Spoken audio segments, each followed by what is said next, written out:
this time last year, you were one of those guys that were, maybe on the right side of the bubble, wrong side of the bubble. Just what goes through your mind when you think about where you are a year from then, being an established guy on the roster at least? Just like growth, like happy to be where I'm at, but gotta keep working. Where do you feel like you improved the most this whole camp or preseason? Where have you seen it the most, the growth? Just being more consistent. Last year, I feel like I make splash plays and then kind of have down plays too. So just be staying more consistent and not letting like the bad play affect like the next play. Kader, have they given you, the starters, any indication of how much you might play on Saturday? And do you think that this defense is regular season ready right now? Nah, that'd be a better question for the coaches. But just as a defense, I feel like we do a lot of stuff, a lot of good things, but we still have a lot to work on. So we still just working. Kader, you may have been asked this before in camp, but how challenging is it to go from the slot to the outside, like in the same game or in the same practice? It's not that challenging. I feel like whether I'm playing slot or outside, you playing man or just zone, so it's not a big difference. It's not really challenging. Are you still renting, or did you buy a house or a condo? I got the same apartment I had last year. What about a new car? Did you get a new car for this year? What do you Yeah. drive? What is it, like a fancy sports car, or what'd you get?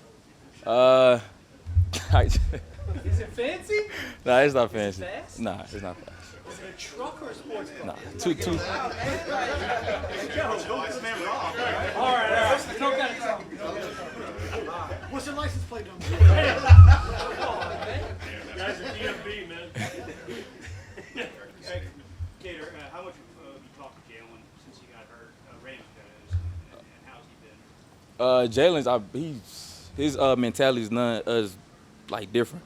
So when you talk to him, it doesn't even seem like he's hurt. He's just ready to come back and play and stuff like that. He's always like texting the group chat trying to give us pointers and stuff like that. So he's been great, even though he's not on the field with us.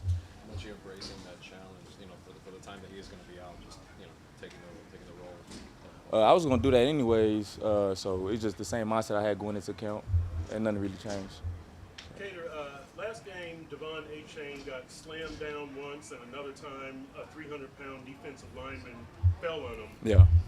Have you seen that happen to him out here during practice? I mean, has anybody slammed joint practices or anything? And I'm wondering if there's anything that he can do as a running back to kind of prevent that.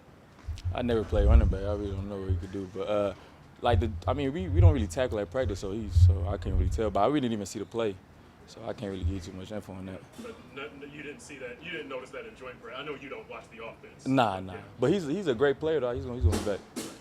I didn't see it happen in college. I didn't see it happen against Atlanta. I just thought it was kind of unusual that it would happen twice last week, and now he's got the shoulder. So. Yeah. Kader, you mentioned consistency as a kind of goal for you this year. What are Yes, some sir. things you're doing to try to harness that and get more consistent? Really just like building to a routine. Like last year, I feel like it's a problem for most rookies. You come in and it's like hard to find the things that you do on a day-to-day basis to get yourself ready for practice or games or watching film and stuff like that. So just building a better routine, it just keeps you on track to make everything kind of like settle you down and just play football.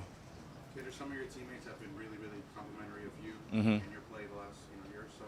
I guess what does that kind of mean to you, knowing that game recognizes game, and how does that make you feel? I mean, especially come from my teammates. I go to war with those guys every Sunday, so if they feel like I'm good enough to play with them and compete with them, that's just a great feeling. One of those guys is Xavier Howard. Yeah. What's one thing that X does that you make sure that you maybe you didn't do before, but now you're like, I got to do that because X is doing it? He just plays the ball like crazy. Ball production, that's the biggest thing I take from X. Yeah.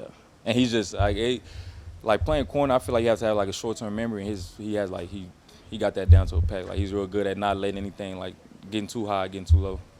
Kader, we heard from Vic yesterday.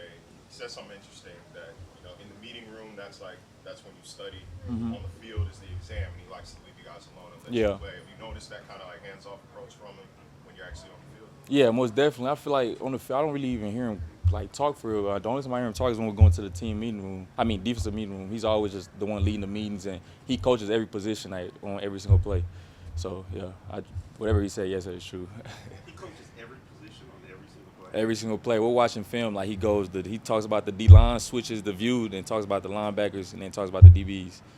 Every single play. From your perspective? Yeah, I mean, I've only had 2 defensive coordinators in the NFL, but even my college coaches now, they didn't do that. We always go separate meeting rooms. That's right. We also keep hearing that he's funnier than he looks. Yeah, he's funny. I thought he was gonna be one of those guys that's just like football 24/7, like military and stuff. But nah, he cracks jokes here and there and stuff. But he's funny, without even trying to be. Yeah. It's kind of talking trash about y'all's music choice, though, man. Like, is there anything he pushes in the music room or meeting room? Man, Vic don't know what we be listening to. But well, he just turned yesterday, 65. We don't know. I don't think we got the same like kind of music. I think he called it noise. Yeah, he probably that's my grandpa calls it noise too.